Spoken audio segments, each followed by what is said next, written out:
សម្រាប់ថ្ងៃទី13ខែសីហានេះត្រូវជាថ្ងៃមមែដែលយិនឆ្នាំដែលល្អប្រសើរដែលហេងនៅក្នុងថ្ងៃនេះផ្ទាល់មានឆ្នាំមមីកុលហើយនឹងថោះចំពោះអ្នកដែលត្រូវការធាតុដីយើងឃើញថាកាន់តែល្អប្រសើរ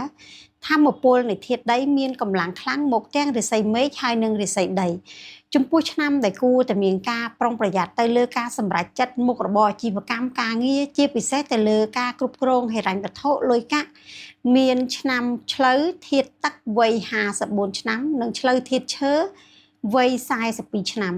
ទើបដែលយើងគួរតែជៀសវាងប្រុងប្រយ័ត្ននៅក្នុងការជួសជុលស្វានដំមុខគ្រឹះមានទិសខាងលិចហើយនឹងកណ្ដាលផ្ទះឬក៏កណ្ដាលបន្ទប់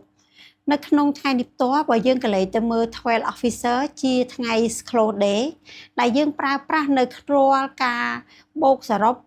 នៅលិខិតស្នាមបូកបញ្ចប់នៅកិច្ចការងារដែលយើងបានធ្វើកន្លងមកហើយក៏ជាថ្ងៃយ៉ាងកុងដែលហាមឃាត់នៅក្នុងការចាត់តារាសាស្ត្របញ្ចុះសពឬក៏យើងហៅថាការប្រើប្រាស់យិននិងយ៉ាងហ្វុងស៊ុយត្រូវបានហាមឃាត់នៅក្នុងថ្ងៃនេះផ្ទាល់តែម្ដងសម្រាប់សំណួរឬក៏ចម្ងល់បន្ថែមបងប្អូនអាចទម្លាក់នៅក្នុងក្រុម Telegram ដែលខ្ញុំដាក់ជា link និង QR នៅពីលើ page នេះផ្ទាល់ជូនពរសំណាងល្អនៅក្នុងថ្ងៃយ៉ាងកុងដេទាំងអស់គ្នា